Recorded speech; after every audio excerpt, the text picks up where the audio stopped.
Students, today I am going to continue the chapter number 4, that is motion in a plane, and this is my episode number 3.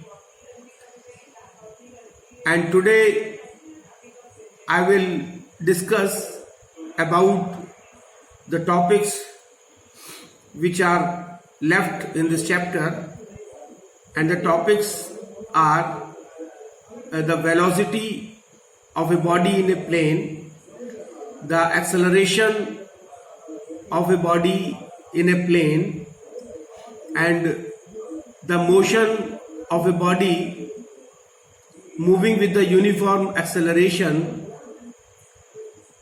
in a plane, that is the three equations of motions, and the proof of these three equations of motion by the graphical method and by the calculus method. So now let us continue. So let us start with the velocity. The average velocity v bar of an object is the ratio of the displacement and the time interval. We know that the average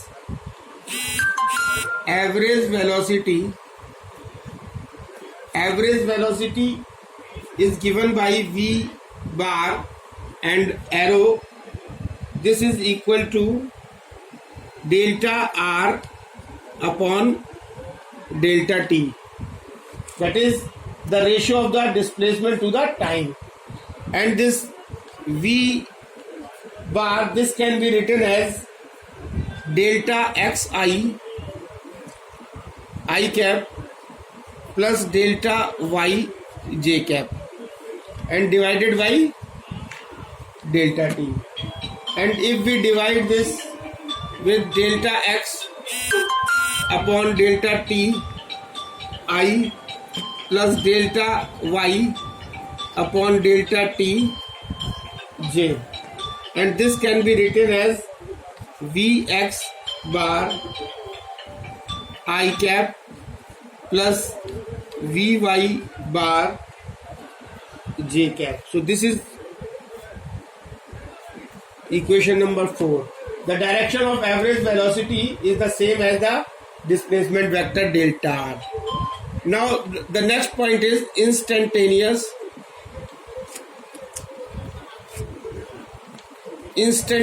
velocity. So what is instantaneous velocity? Instantaneous velocity is defined as the limiting value of average velocity when the time approaches to 0 or t tends to 0. And instantaneous velocity, this v bar, can be given by limit delta t tends to 0, delta r upon delta t is equal to dr upon dt. This is equation number 5. Therefore, the direction of the velocity at any point on the path of an object is the tangential to the path at that point and is in the direction of the motion. Now, resolve the instantaneous velocity in the component form. Resolving the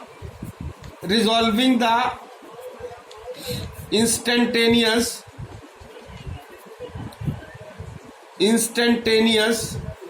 velocity. Now resolving the instantaneous velocity in the component form.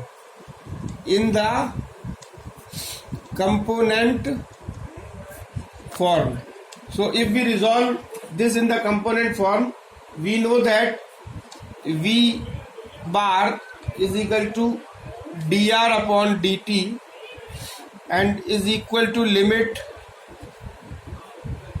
delta t tends to 0, delta r upon delta t, and this can be resolved in the two components, that is limit delta t tends to 0, this is delta x upon delta t I plus delta y upon delta t into j cap,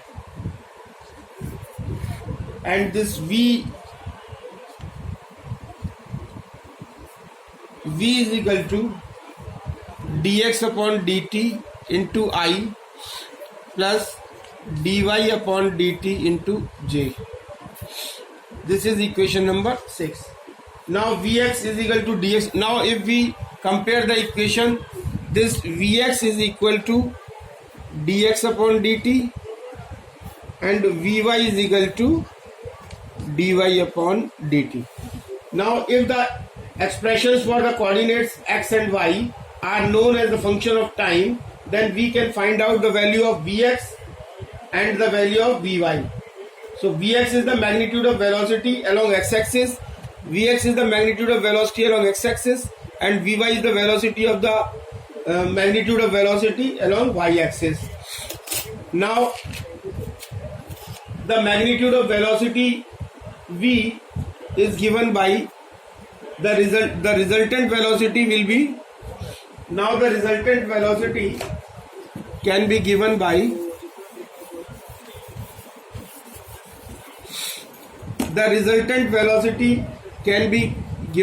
v is equal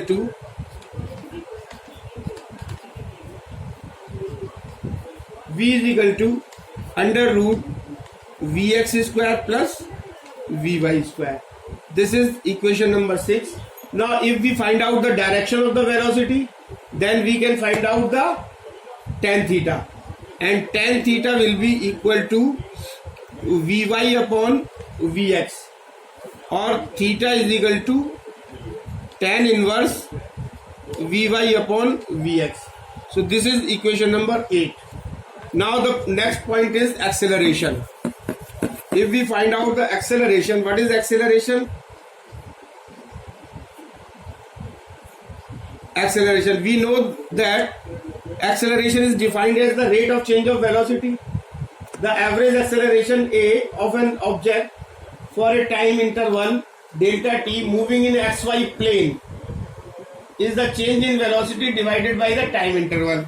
Or we can write this vector a is equal to delta v upon delta t is equal to delta, and this can be resolved into two components, that is vx I plus vy j divided by delta t, and this can be written as delta vx I plus delta vx I upon delta t plus delta vy j upon delta t, and this can be written as a vector is equal to ax I cap plus ay j cap. This is equation number 9, and in the terms of x and y, ax and ay can be expressed as ax is equal to, ax can be expressed as ax is equal to d by dx dx upon dt is equal to d2x upon dt square. This is equation number 2, and similarly ay is equal to d by dt dx upon dt and d by dt dy upon dt, and this can be written as d2y upon dt square. This is equation number 11. Now instantaneous acceleration. Similarly, the instantaneous acceleration.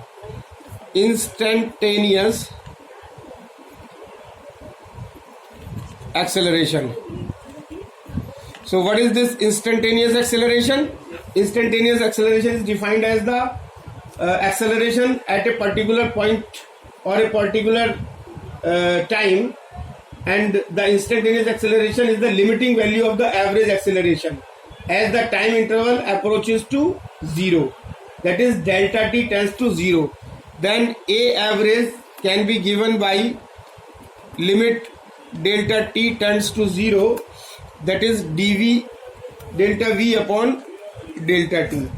So this is equation 12, and on resolving these components, this A can be written as limit delta T tends to 0, delta Vx upon delta T into I plus delta Vy upon delta T into J, and this can be written as A is equal to AXI plus AYJ. This is equation number 13. Or AX is equal to dVx upon dt, and AY is equal to dVy upon dt.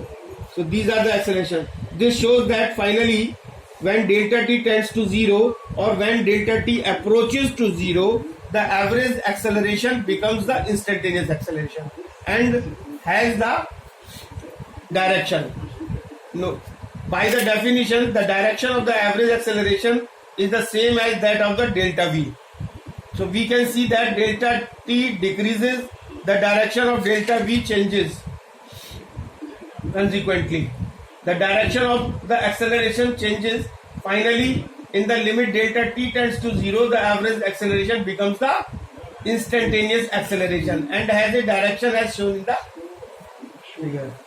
So now the next point is the motion in a plane with constant acceleration.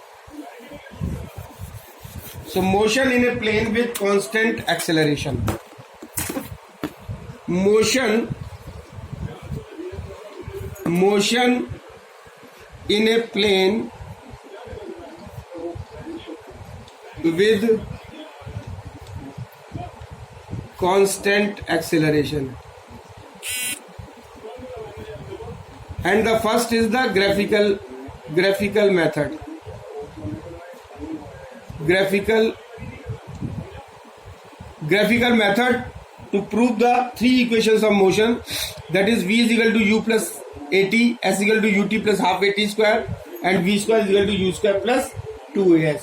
So now suppose that an object is moving in xy plane. Suppose this is a xy plane and the object is moving in a xy plane and its acceleration a is constant, and this object is moving with a constant acceleration, and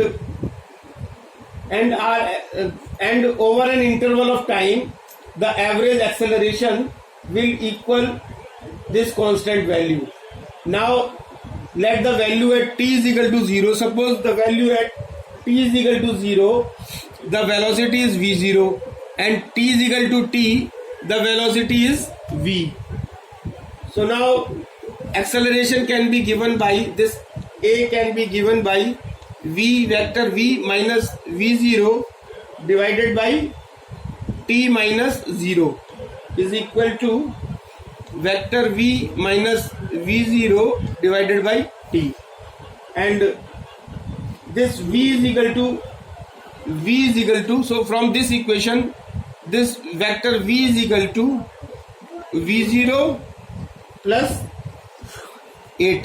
So this is equation first, and in terms of components this vx is equal to v0x plus ax into t, and vy is equal to v0y plus ay into t.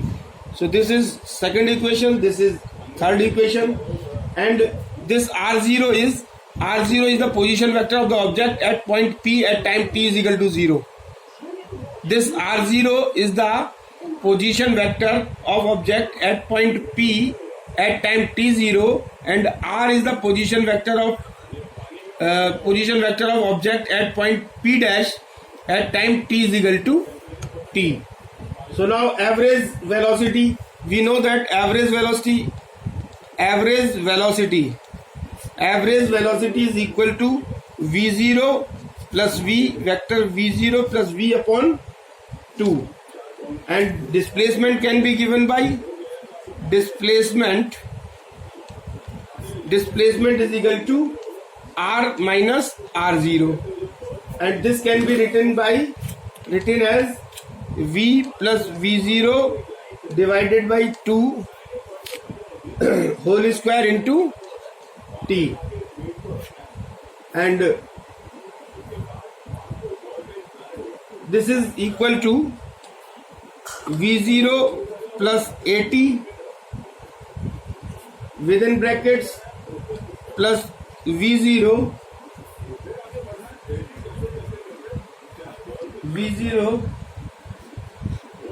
divided by 2 into t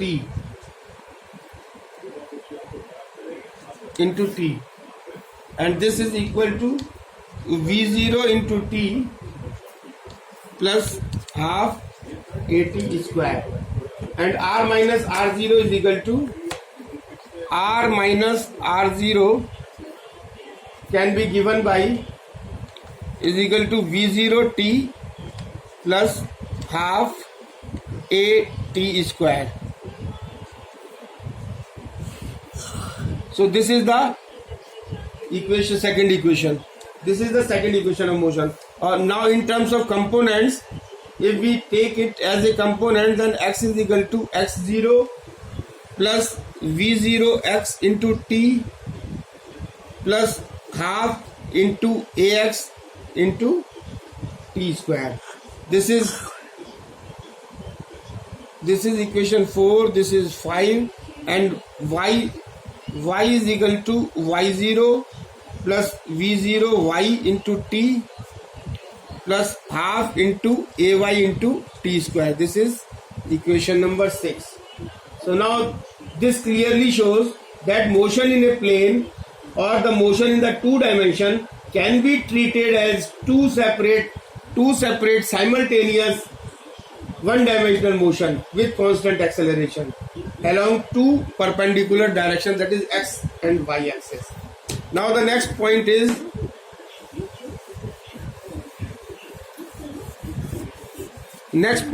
the motion in a plane with constant acceleration by the calculus method. Motion in a plane by the calculus method. So this can be given by calculus method.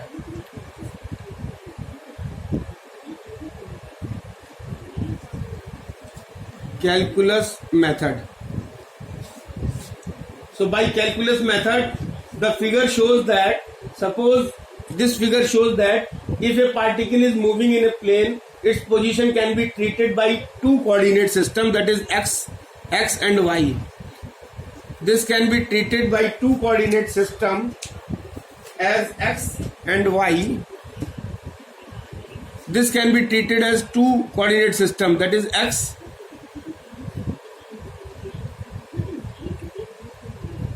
and y.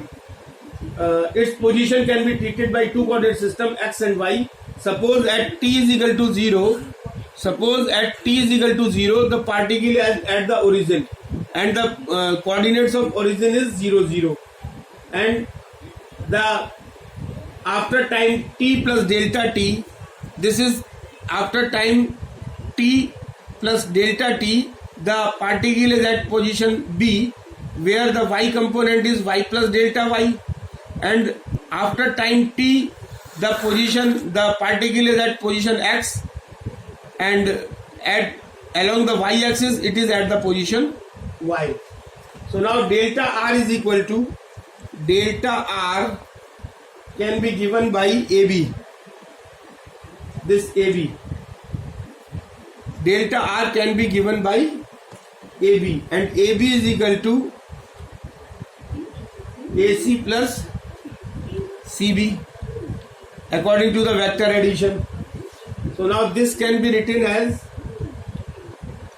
delta xi plus delta yj, and delta r upon delta t, on dividing the whole equation by delta t, then delta r upon delta t is equal to delta x upon delta t into I plus delta y upon delta t into j. And this, and at when we when the taking the limit as delta t tends to 0, when delta t tends to 0, this can be written as v is equal to dx upon dt into I plus dy upon dt into j. So this is equation number 1. Now we see that the x component of velocity, that is vx, is equal to dx upon dt, and dy is equal to vy is equal to dy upon dt. This is equation number 3. Now on differentiating equation 1 with respect to time, what we will get, if we differentiate with respect to time, then this will get a, when this v is differentiated with respect to time, dv upon dt, and this will give a, and this is dv upon dt is equal to dvx I upon dt plus dvy j upon dt, and this can be written as ax is equal to dvx upon dt and ay is equal to dvy upon dt. So this is equation number 4. This is equation number 5. Now since vx is equal to dx upon dt and ax is equal to dvx upon dt,